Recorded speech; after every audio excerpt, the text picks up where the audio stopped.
Gaza से खाली हाथ लौटा इजराइल। नहीं झुका हमास, गाजा में हमास का राज। जंग में हमास के इन बड़े कमांडरों की मौत। हमास ने खुद जारी की कमांडरों की लिस्ट।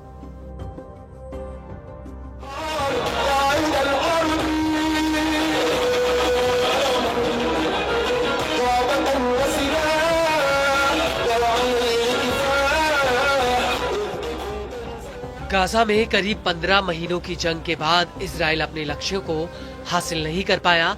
ना तो हमास का सफाया हुआ और ना ही सेना के दम पर वो बंधकों को छुड़ा पाया। उल्टा आईडीएफ के हमलों में कई बंधकों की जान तक चली गई और हमास के साथ युद्ध विराम समझौते में इजराइल को सिर्फ बंधकों की रिहाई पर ही संतोष करना पड़ा। लेकिन अभी भी इस समझौते पर खतरे के बादल मंडरा रहे हैं।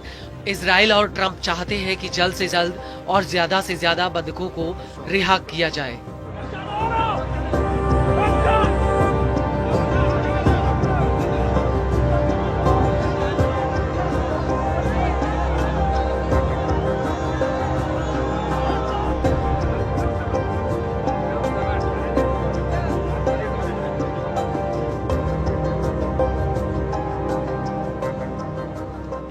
लेकिन ऐसा नहीं है कि गाजा में सिर्फ इजराइल को नुकसान हुआ हो, बल्कि हमास के कई कमांडर भी इस युद्ध की भेंट चढ़ गए। और अब इसी कड़ी में हमास की सैन्य शाखा अल कासिम ब्रिगेड्स ने उन कमांडरों के नाम सार्वजनिक कर दिए जिनकी गाजा की जंग में मौत हो गई।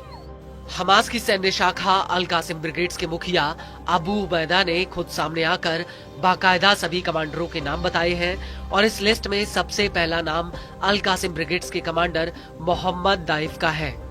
अबू उबैदा का कहना है कि मोहम्मद दाइफ की मौत इजरायली हमले में हो गई थी। अबू उबैदा ने मोहम्मद दाइफ को लेकर कहा कि हम अपने महान लोगों, अपने राष्ट्र और दुनिया भर में स्वतंत्रता और प्रतिरोध के सभी समर्थकों के समक्ष अल कासिम ब्रिगेड की जनरल मिलिट्री काउंसिल के वरिष्ठ सेनानियों और वीर कमांडरों के एक समूह की शहादत की घोषणा करते हैं।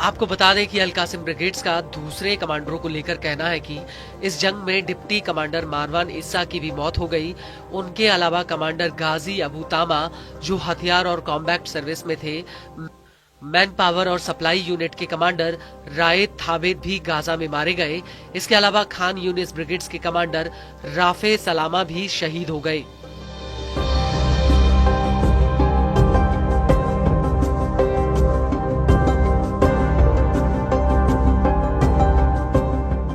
हमास के मुताबिक गाजा में उत्तरी ब्रिगेड के कमांडर अहमद अल घोंदूर, केंद्रीय ब्रिगेड के कमांडर ऐमान नाफिल गाजा में मारे गए।